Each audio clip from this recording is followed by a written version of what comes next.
Sí, Señor, confiamos en el único objeto fuerte, seguro, fiel, eterno, que tiene vida por sí mismo, en Jesucristo nuestro Salvador.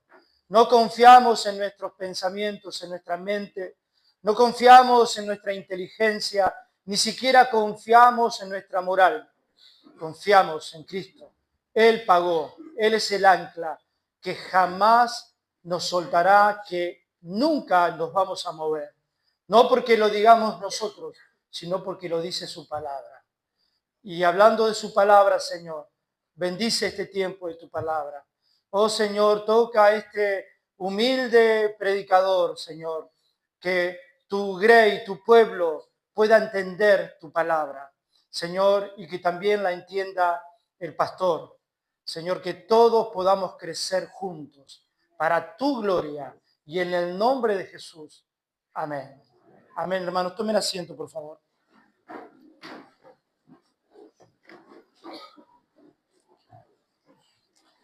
Vamos a abrir la palabra de Dios en Mateo, capítulo 17.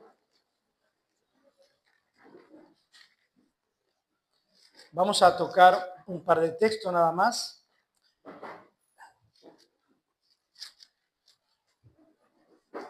Tal vez sean textos que se reiteran en Mateo, pero como nosotros somos seres humanos, como eran los apóstoles, y los apóstoles siempre tenían que estar, o el Señor le tenía que estar recordando las cosas continuamente, así somos nosotros, ¿sí?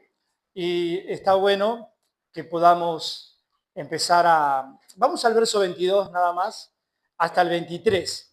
Dice, estando ellos en Galilea, el capítulo 17 de Mateo, perdón si no lo dije, estando ellos en Galilea, Jesús le dijo, el Hijo del Hombre será entregado en manos de hombres y le matarán, mas al tercer día resucitará.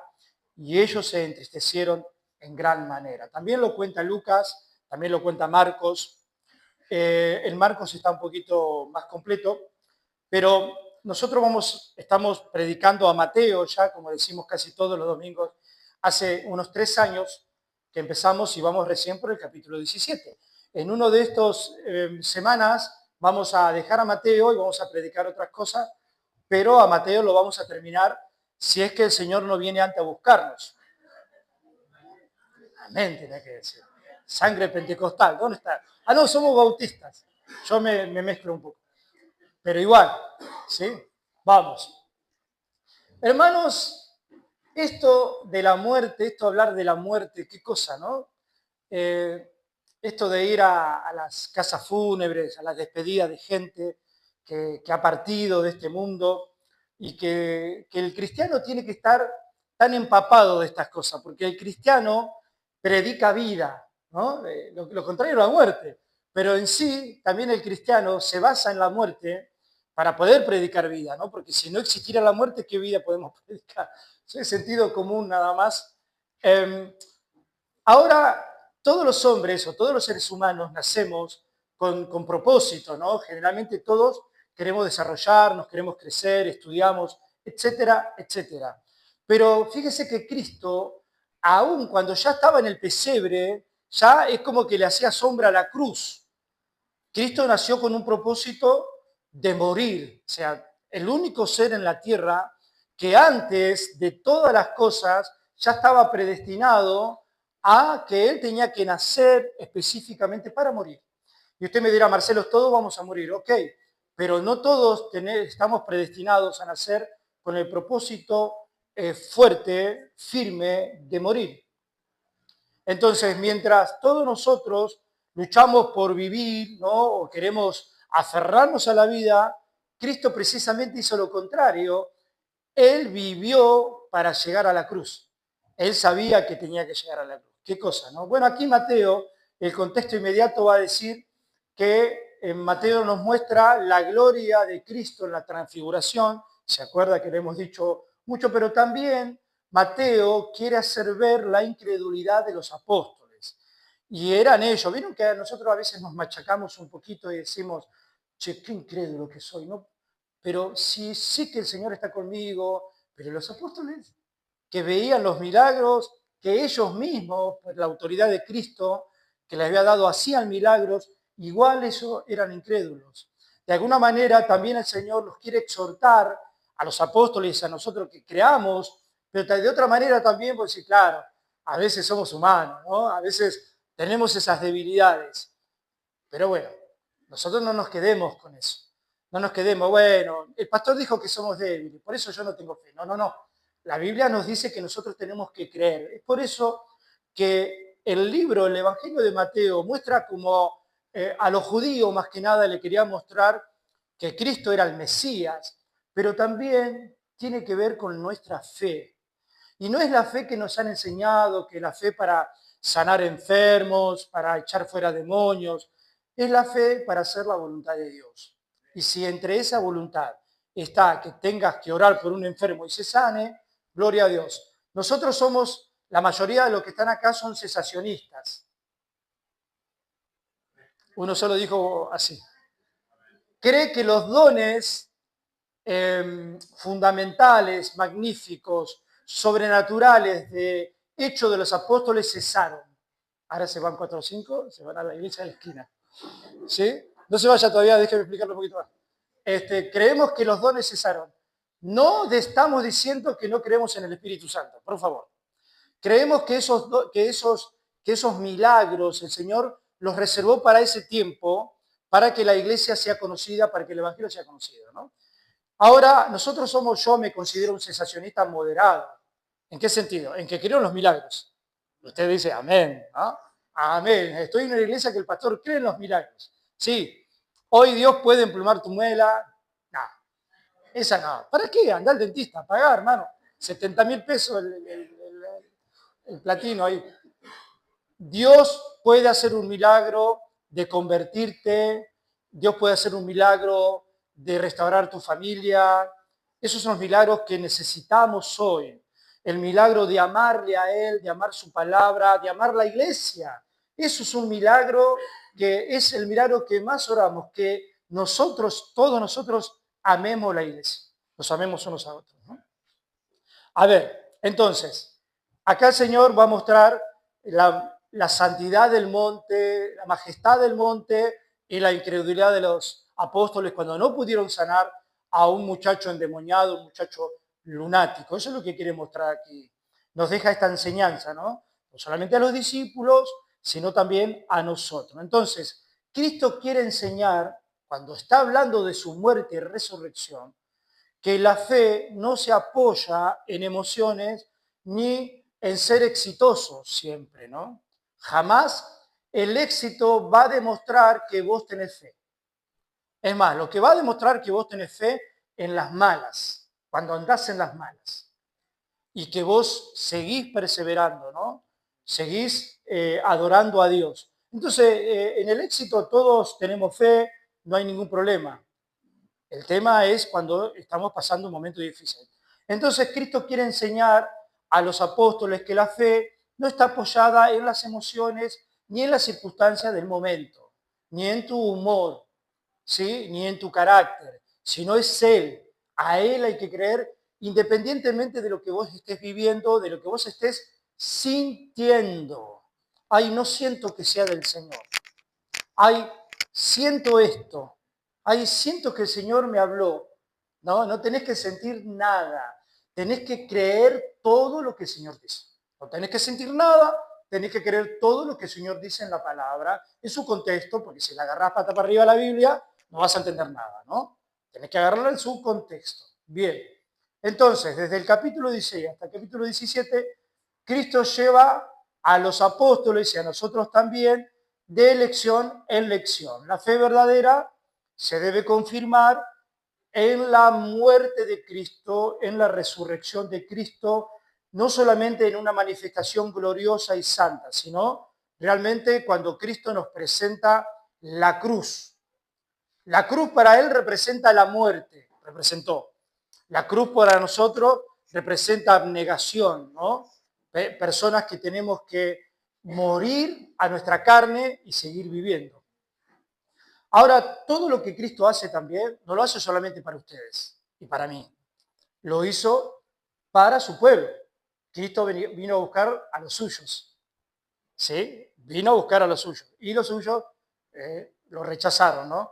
Entonces, toda esta presencia, las palabras, los milagros, todo esto era para los israelitas, para el pueblo de Israel.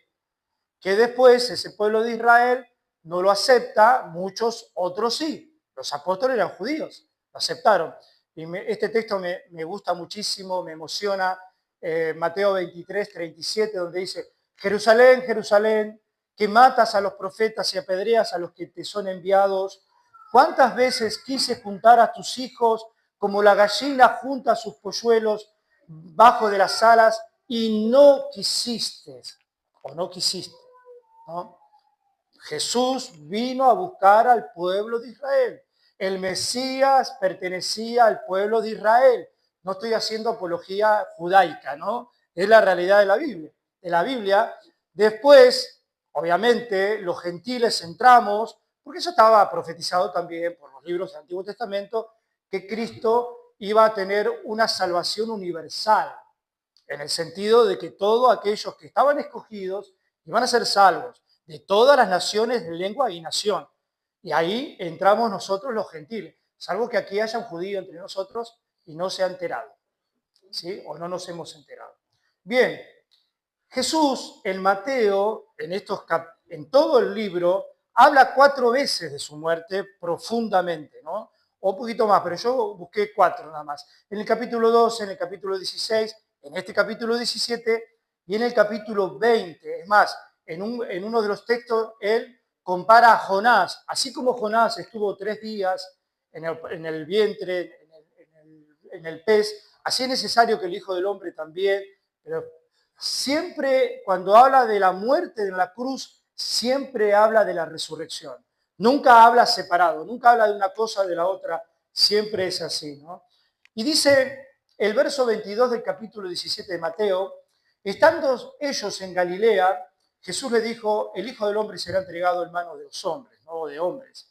Fíjese que Galilea era el lugar donde tenía la logística Jesús, donde él estaba y eligió a los apóstoles, él se quedaba, era su territorio, pero también vemos que él viene después de bajar del monte, entra a la tierra de Galilea y te agarra emoción, ¿no? Porque ya estaba por culminar la etapa de milagros, de predicaciones, faltaba poco, seguía un poquito más, pero ya después iba a salir de Galilea y ya iba a ir a Jerusalén, ¿no? Como les venía anunciando, ¿sí?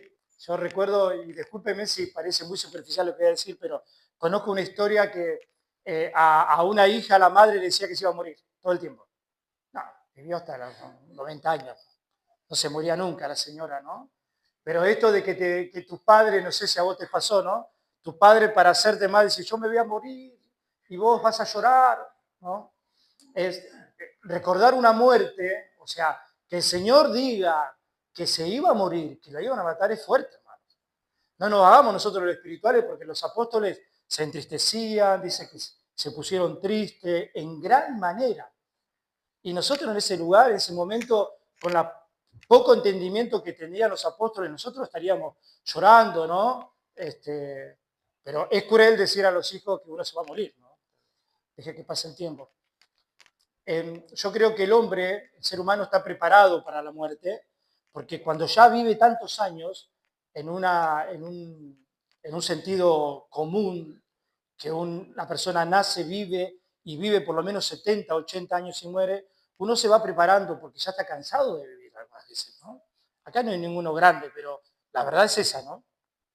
Bien, y dice, fíjese que dice el Hijo del Hombre, el verso 22. El Hijo del Hombre está en Daniel. Venga conmigo a Daniel, por favor, capítulo 7.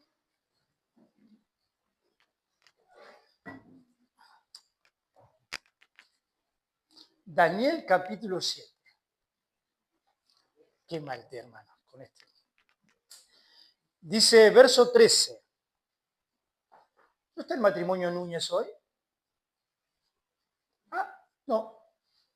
Verso 13 del capítulo 7. Dice así: miraba yo en la visión de la noche y aquí que en las nubes del cielo venía uno como un hijo de hombre que vino hasta el anciano de días y le hicieron acercarse delante de él. Y le fue dado dominio, gloria y reino para que todos los pueblos, naciones y lenguas le sirvan. Su dominio es dominio eterno, que nunca pasará, y su reino uno que no será destruido. Hermanos, aquí está la característica, aquí está el Hijo del Hombre que Jesús dice será necesario que el Hijo del Hombre muera. El Hijo del Hombre era el que presenta a Daniel en la profecía, pero también Mateo lo ve como un Hijo de Hombre poderoso en Daniel, que su reino nunca va a acabar, que se le dio autoridad sobre todas las cosas, pero que va a morir en una cruz. Fíjese, ¿no? Como la contradicción de un lado y del otro. Es como que Mateo conecta a Daniel 7:13 con Isaías 53, el siervo sufriente, el que sufre, el que muere en una cruz, el que es castigado por nuestros pecados. Eso hace para que nosotros podamos entender. Y dice, y será entregado. ¿Quién lo entregará? Los hombres. Será entregado en manos de hombre, dice el verso 22. Otra tan contradictorio lo que estamos diciendo, otra cosa tan contradictoria. Será entregado en manos de hombres, o sea, el creador de los hombres, esas mismas criaturas entregan a muerte a su creador. No sé qué otra cosa comparativa se puede relacionar con esto, que un hijo mate a un padre, que tampoco se compara. El creador entregado por los hombres. ¿Quién lo entregó al Señor? Judas. Los hombres. Judas es hombre. Y los hombres. ¿Quién más lo entregó? Pilato. Pilato. Todos, ¿no? Todos eligieron a Barrabás en vez de elegir al santo de Israel. Pero, ¿quién más lo entregó?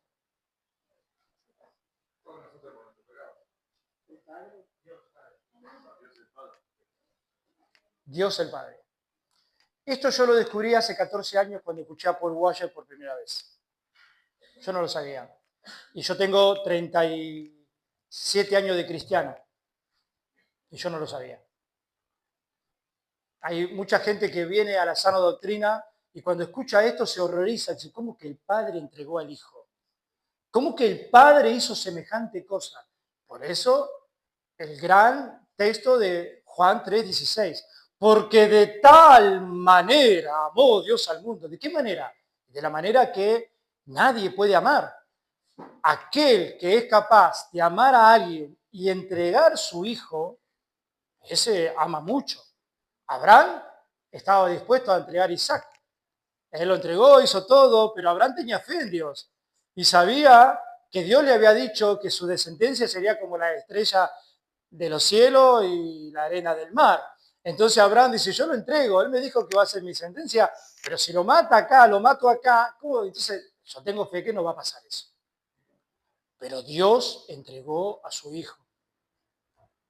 Entonces, el Padre dice, Romanos 8:32, el que no escatimó ni a su propio hijo, sino que lo entregó por todos nosotros, y pregunta, ¿cómo no nos dará también con él todas las cosas? Una lección de fe. Si entregó a su hijo, ¿cómo que no te va a dar el sustento? ¿Cómo que no te va a dar el hogar, la casa? ¿Cómo que no te va a dar la esposa, el esposo? Ya parezco carismático, ¿no? Vas a tener tu pareja. Pero ¿cómo? Pero en una realidad, es una realidad. Es algo necesario del ser humano. ¿Cómo que no te va a dar todo si dio lo más grande de todo el universo? O sea, no hay comparación. El Hijo de Dios es el más excelso de todas las criaturas. Él no fue creado, es el más grande de todos. No hay palabras para definir lo que es Cristo. Es Dios sobre todas las cosas, dice la Biblia, ¿no? Él es el Hijo unigénito de Dios. Ese es Dios encarnado.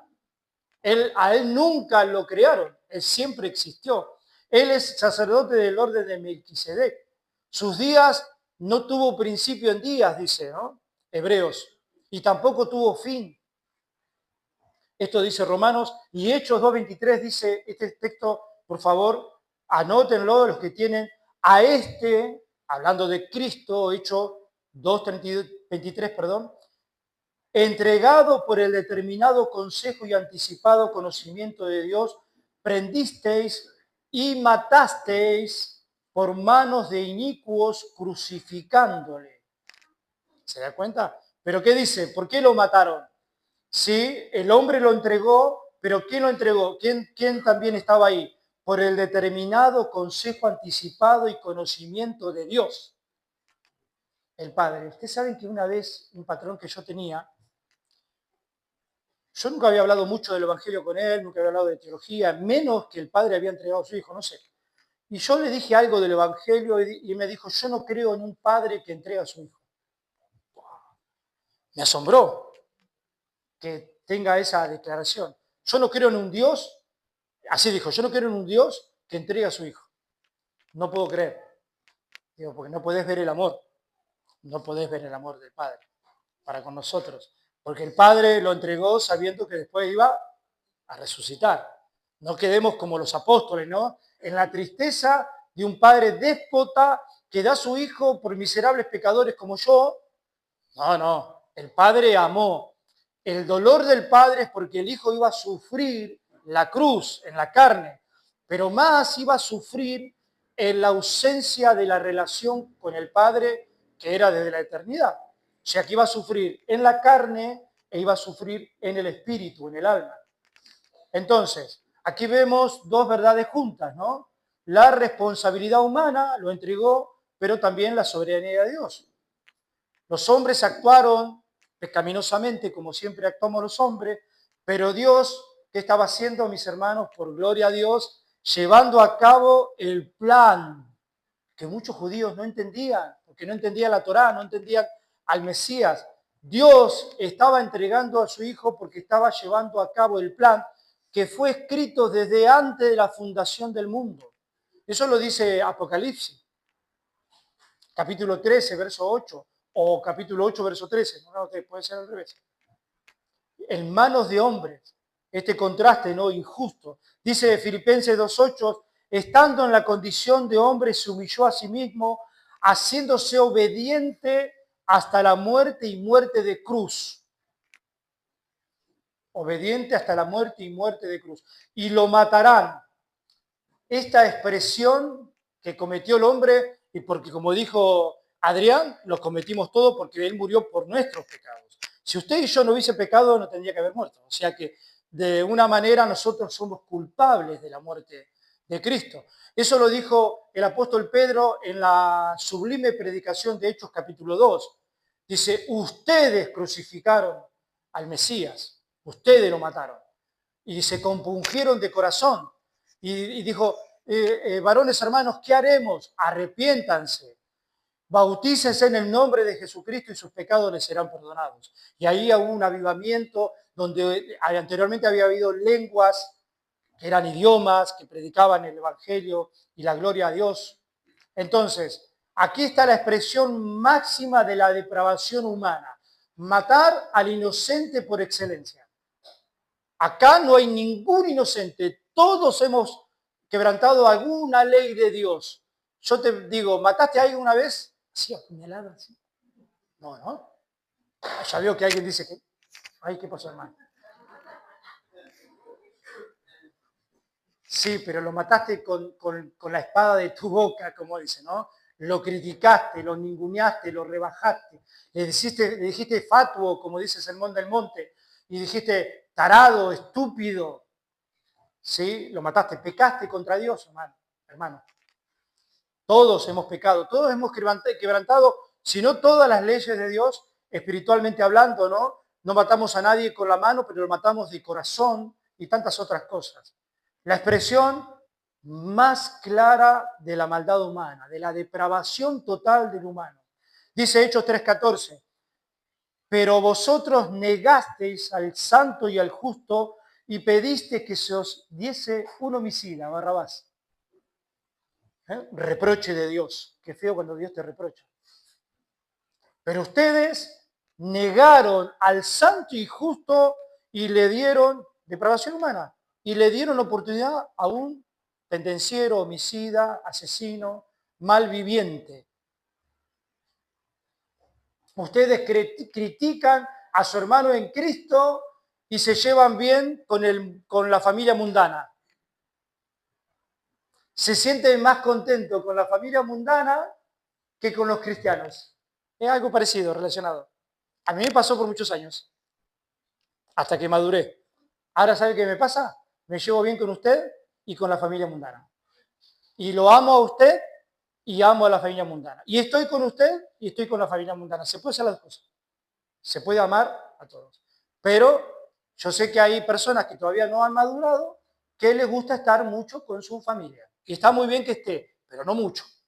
Porque también tiene que dar lugar a la familia de Cristo. ¿Se entiende lo que digo? Después los tiempos póngale a usted, yo no le digo. Pero tenemos que darle los tiempos a los dos. No abandonar. Por eso nosotros queremos terminar a las 12, 2:30 y que usted se vaya a visitar a su familia, con su mamá, con su papá, llévele sorrentinos, no sé, viva y predíquele el Evangelio con su testimonio. Hable de cosas lindas, si no quieren escuchar el Evangelio, relaciónese con ellos. La depravación del hombre en su máxima expresión, mataron a Cristo. Pero Marcelo, hubo guerras, hubo homicidas, sí, pero aquí somos todos pecadores. El único que no tuvo pecado lo mataron. Como que, horrorosamente, como que él era un pecador. O sea, mintiendo, fue una muerte totalmente injusta, continuamente injusta.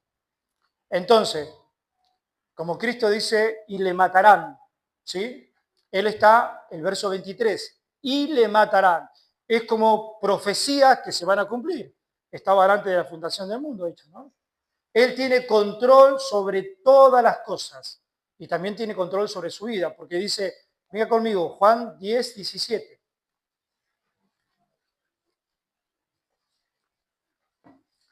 Juan 10, 17, después vuelva a Mateo, por favor. Dice, por eso me ama el Padre, porque yo pongo mi vida. ¿Se da cuenta? Para volverla a tomar. O sea, pongo mi vida. Entonces, cuando decimos, ¿quién entregó a Jesús? Entregó Judas, los sacerdotes, pero a la vez entendemos que también Él se entregó por amor. Él nos entregó para ser un mártir que hoy podemos recordar, ¿sí? Y poner monumentos y recordarlo cada 24 de diciembre o cada día de Semana Santa. No, Él se entregó por amor. Por eso me ama el Padre, porque yo pongo mi vida, verso 17, para volverla a tomar, verso 18. Nadie me la quita, claro. Absurdo es pensar que vos y yo, a mano limpia, podemos estrangular a un león. Ni a un pitbull podemos estrangular. Para que vea la dimensión de la fuerza del animal. ¿Cómo nosotros, pequeñas criaturas, podemos pensar que vamos a matar a Dios? Como dice la película, ¿no? Dios está muerto. Una buena película. No podemos matar a Dios. Dice, nadie me la quita, mis hermanos, sino que yo de mí mismo la pongo. Nadie puede matar a Dios si Él no se entrega. Tengo poder para ponerla y tengo poder para volverla a tomar. Este mandamiento recibí de mi Padre. O sea que el Trino Dios obran juntos. El Padre da potencia. Bien, entonces vamos a ver la importancia de la muerte de Cristo, que es el corazón del Evangelio. Le voy a leer algo rápido y usted le pido que me preste mucha atención. ¿Sí? Le voy a decir las virtudes de la muerte de Cristo, aunque si decimos muerte no encontramos ninguna virtud, pero aquí hay maravillas, ¿no? La muerte de Cristo es el centro del Evangelio. La muerte de Cristo propició expiación. Y le voy a leer, expiación. El pecado es quitado y la culpa del pecador es cubierta delante de Dios mediante su sacrificio en la cruz. Expiar, quitar el pecado, ¿sí? Y cubrir.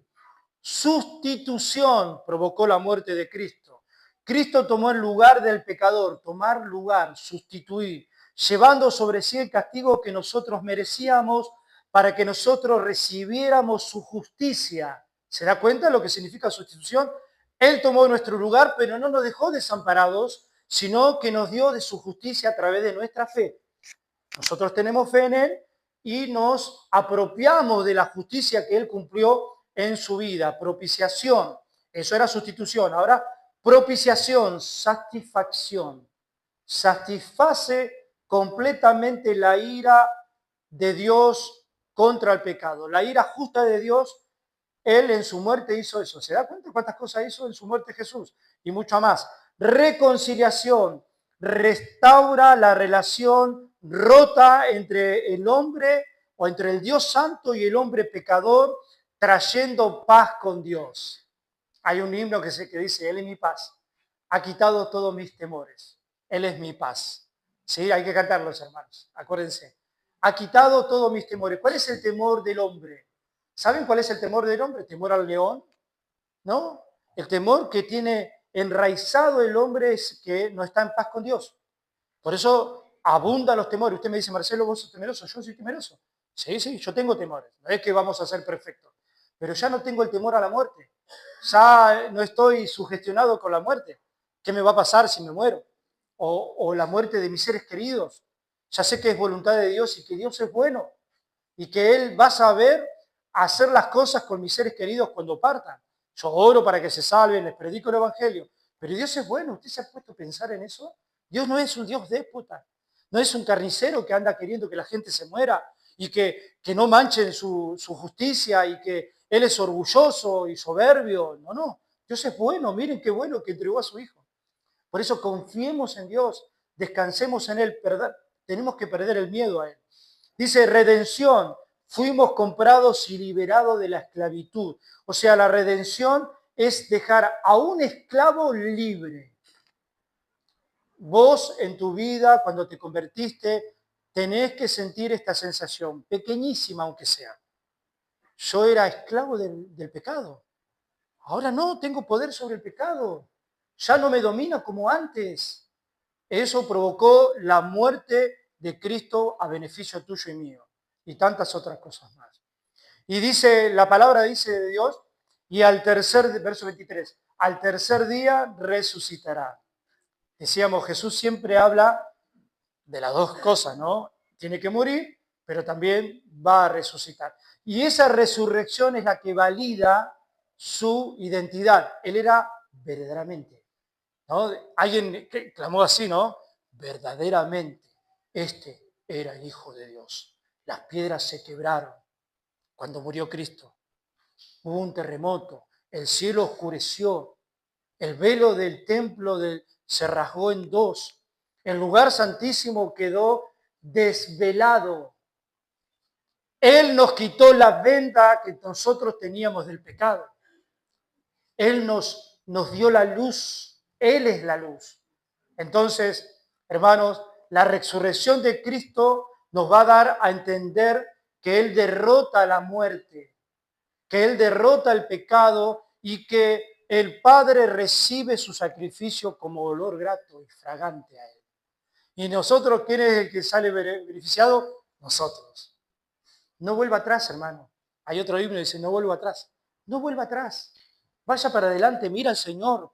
Él quiere que usted lo mire, Él quiere que usted venza los vicios, las tentaciones, los pecados.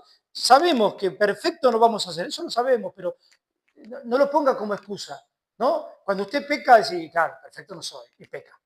Ah, cierto que no soy perfecto, voy a pecar. No. Usted mire lo imposible, como vio ese padre del hijo que le dijo, Señor, ayuda a mi incredulidad, el domingo pasado, ¿no?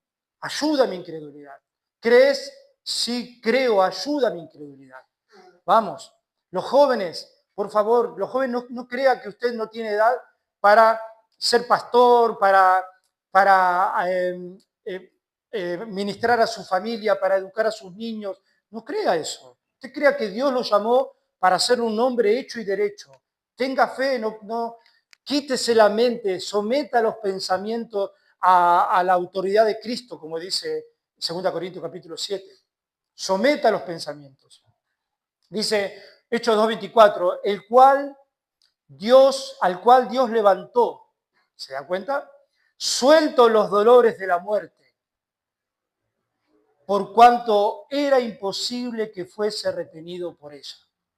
Entonces, cuando usted está pasando dolores, sufrimientos, recuerde que Cristo también los pasó o sea, antes que usted, pero por usted.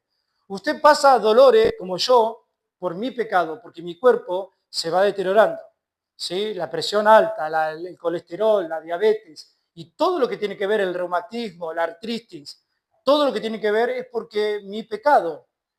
No le echemos culpa a Adán y Eva, ¿eh? Ellos murieron por su pecado, nosotros morimos por el nuestro. Entonces, todo eso es por nuestro pecado, pero Cristo no murió por su pecado, murió por el tuyo y por el mío. Entonces tengo que recordar que el Padre lo soltó de esos dolores de la muerte y que a mí me va a soltar en un momento también de esos dolores. Fe, cada palabra de la Biblia que parece que nos aplasta, que no sabemos qué hacer, el Señor nos trae fe. Los discípulos oyen la muerte, pero pocas veces oyen su resurrección, ¿no? La tristeza los invade. Qué cosa, ¿no? Es como que a veces nosotros escuchamos lo que nuestro corazón está receptivo, ¿no? No escuchamos lo demás. No escuchamos solamente cosas negativas, ¿no? El negativo escucha cosas negativas. Para el perverso, todo lo ve con perversidad. Y no, nosotros tenemos que ser santos, tener fe. Ahora, fíjese, ¿qué hora es? Sí, tengo tiempo. Jesucristo era un pastor fiel. Él hablaba de maravillas, el sermón del monte, de la tierra heredada, del reino de Dios, pero también a sus ovejas les hablaba de cosas tan aparentemente negativas. Hoy en día hay muchos lugares que no quieren hablar de lo negativo, porque la gente no viene, porque la gente se va, porque ellos quieren tener gente. O sea, el propósito de ellos es hacer alguna estrategia en sus palabras para poder tener gente en la iglesia.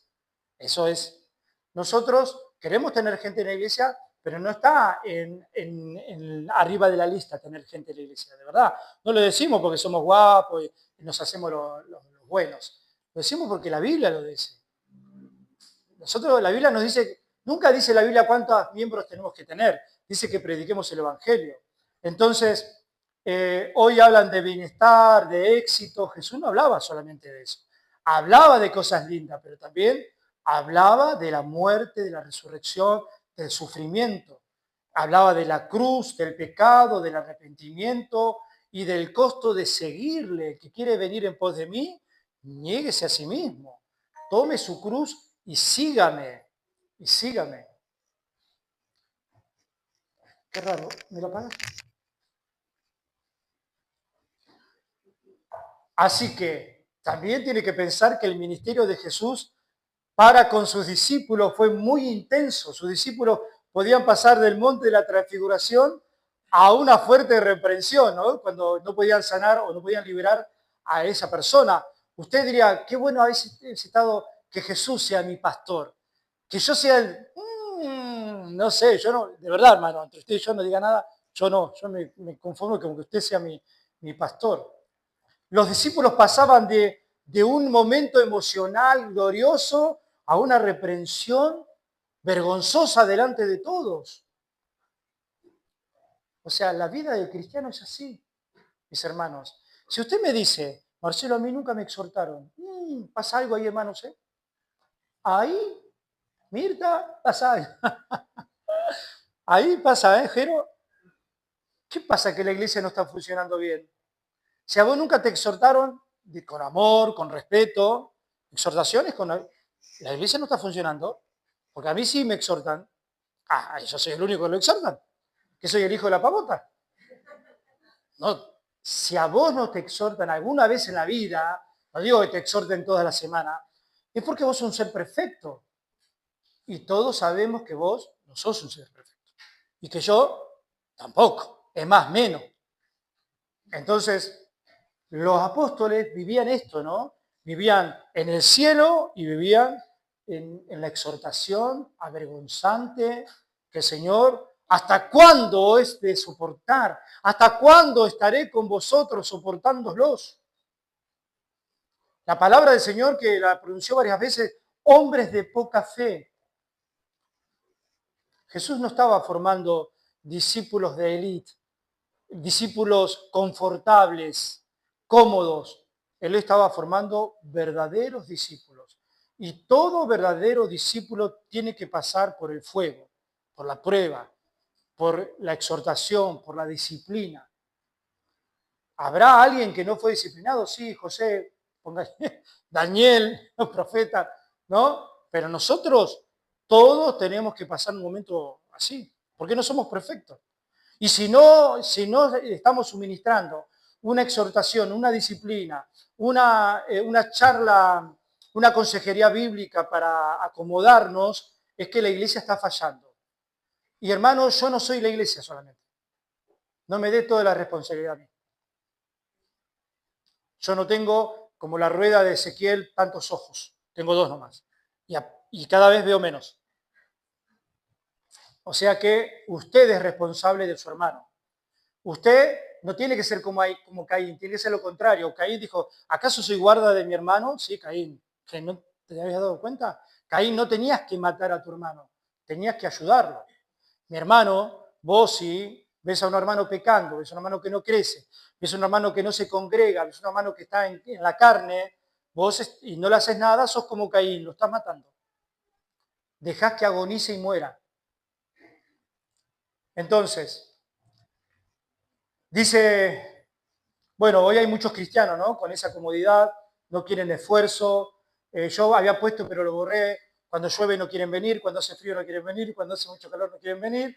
Lo borré, pero lo dije igual, ¿no? No quieren las luchas, no quieren el sufrimiento, dice Hebreos 2:14. Por cuanto los hijos participaron de carne y sangre, él también participó de lo mismo, para destruir por medio de la muerte al que tenía el imperio de la muerte, esto es al diablo. O sea que por medio de la muerte, o sea, mis hermanos, la única forma de salvarnos usted y yo era que el Hijo de Dios muera. No quedaba otra, ¿eh? No había otra. Que por medio de la muerte derrotó al que tenía el imperio de la muerte, esto es al diablo, lo dice Hebreos 2:14. O sea que no quedaba otra. El sacrificio de Cristo no era opcional. Ahora, mis hermanos, cuando Jesús buscaba o hablaba de la muerte, él no buscaba ser víctima, no buscaba que los apóstoles se emocionen y lloren como ese padre o madre que decía, me voy a morir y vas a llorar. Y entonces los hijos lloraban, de verdad, ¿eh? Los hijos lloraban, no te mueras, mamá. Jesús no buscaba eso. Jesús buscaba fortalecer discípulos fuertes en fe.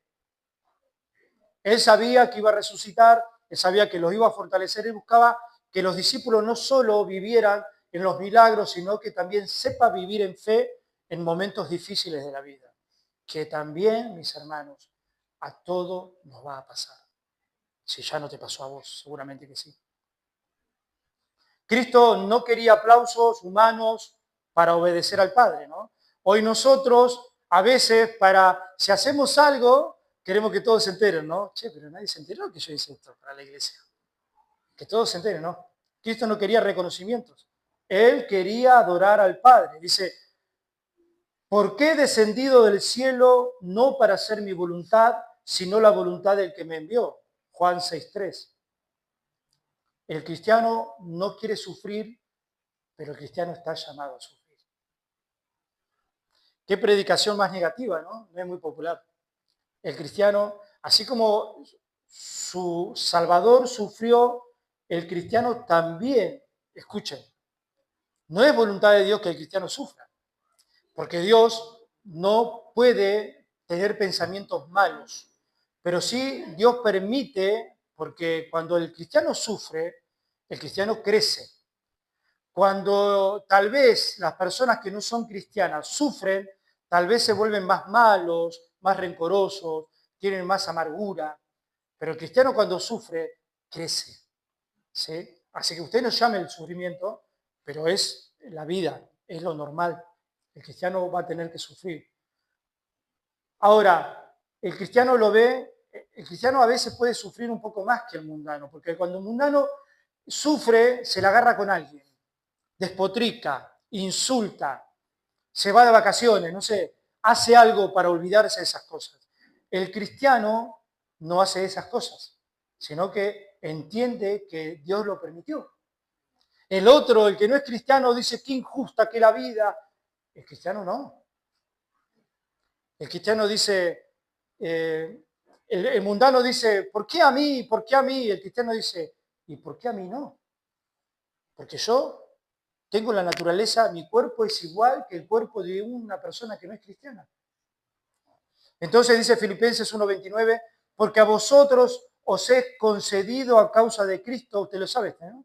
No solo que creáis en Él, sino también que padezcáis por Él. Uy, soy cristiano yo, y de esto decía el texto. Yo no sabía, me hago musulmán. No solo que creáis en Él, sino que padezcáis por Él. Es un mandamiento. O sea que el padecimiento no lo tenéis que fabricar vos, tenéis que esperar que venga el momento que Dios en su soberanía va a permitir. Y ahí vos vas a fortalecerte en fe, vas a descubrir que tu fe era una fe que vos ni sabías que la tenías. Ahí no vas a decir, ay Señor, te pido por este dolor de estómago. Ahí no vas a decir eso. Ahí vas a clamar, vas a gritar, ¿sí? Vas a decir, ¿de dónde me salió esta voz? ¿De dónde me salió esta fe? Es porque es necesario que nosotros pasemos por el sufrimiento. Porque no solo creamos que Él existe, sino que también podamos padecer por Él. Entonces, en su soberanía y en su gracia, Dios te da el beneficio de que vos sufras para adorarle a Él, porque tu sufrimiento es para la adoración, tu alegría es para adorarlo a Él, ¿sí? Todas las cosas es para adorarle a Él. Si vos haces cosas y no tenés en mente la adoración a Dios, eso Dios no lo recibe y es más, eso es de la carne, no es para Dios, es pecado. Dice, venga conmigo a 1 Pedro, así no se aburre. 4:12, 1 Pedro 4:12. Hermanos, en este mundo será temporal, el dolor será temporal. En este mundo el dolor será temporal, pero el sufrimiento no es opcional. Vamos a sufrir. Dice 1 Pedro 4:12, amados, no os sorprendáis del fuego de prueba que os ha sobrevenido como si alguna cosa extraña os aconteciese, sino gozaos por cuanto sois participantes de los padecimientos de Cristo, para que también en la revelación de su gloria os gocéis con gran alegría. Dice que se gocen. Un solo amén, escucha. Que no te sorprendas del fuego de la prueba que te va sobrevenido, de los dolores, de las enfermedades, de las persecuciones, de las discriminaciones de tu familia, de las discriminaciones de la iglesia que dejaste, que dijiste que sos un divisor y que te fuiste. Que no te sorprenda esas cosas. ¿No? Hace poco un hermano miembro nos propuso cambiarse de iglesia. Y nosotros dijimos, algunos miembros no saben todavía, nosotros dijimos, pero claro, hermano, sos libre. Gloria a Dios. Y sí, porque mi esposa va ahí, mi familia va ahí, y investigamos la iglesia, hay una iglesia más o menos bien. Vaya. Usted no le sea el camino, hermano, no sea así. No nos abandone. Pero somos libres.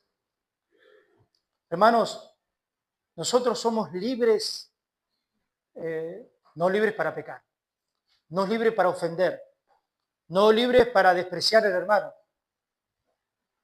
Ahora, el sufrimiento es común para todos, lo decíamos, ¿no? Pero para el cristiano que no puede castigar a nadie, ¿no? Ahora, ¿el sufrimiento es un castigo? No, Dios no castiga dos veces.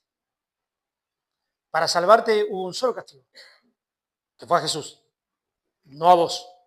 Dios nunca te va a castigar para salvarte. Sí, en algunos casos esporádicos te puede castigar porque estás en pecado. Y como dice Hebreos, ¿no? Que Dios castiga al que ama.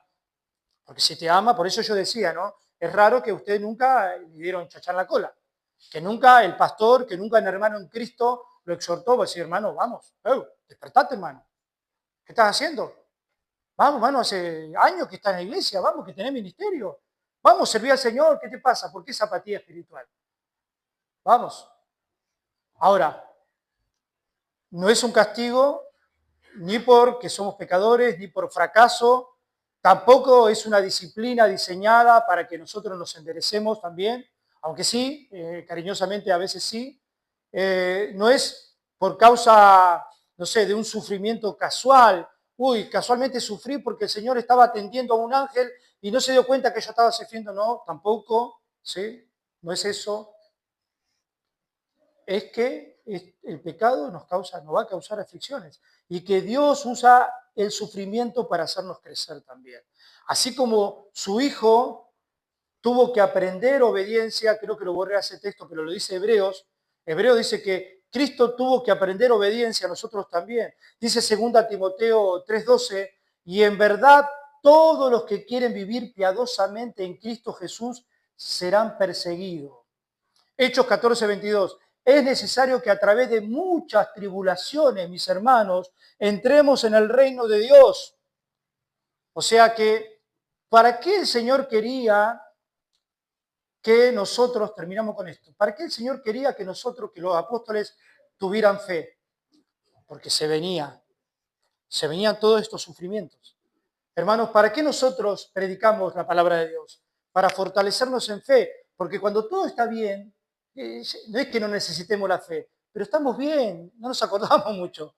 Pero cuando viene el día malo, el momento malo, entonces, mis hermanos, ore al Señor, pídale fe abundante que Él le va a dar, ¿sí? Él le va a dar fe abundante, Él le va a dar sabiduría abundante. Él es bueno, Él es misericordioso. Él ha demostrado que ha dado a su Hijo unigénito, único Hijo. ¿Cómo no le dará a usted también todas las cosas? Y esas todas las cosas, ¿qué es? Sino la fe para enfrentar las situaciones. ¿Sí? No piense en prosperidad, no piense en riquezas, no piense en éxitos poderosos, no piense en la popularidad. Piense que Dios lo quiere capacitar para que usted cumpla el propósito por lo cual fue creado, para su gloria. Eso que usted cuando se levanta a la mañana tiene que decir, Señor, ayúdame a crecer para que te glorifique. ¿Sí? Ayúdame a trabajar, a ser buen carpintero, buen mecánico, pero ayúdame a crecer espiritualmente para que te glorifique. Padre, te damos gracias por tu palabra. Te honramos, te glorificamos. Hacenos crecer en la fe. Señor, que tu Espíritu Santo nos dé fe, pero la fe no viene en un vacío, sino que viene en un conocimiento de Cristo y en un conocimiento de su palabra. Para tener fe tenemos que conocer tu palabra, Señor. Danos ese don de leer, de escudriñar tu palabra a través del Espíritu. Te lo pedimos en el nombre de Jesús. Amén.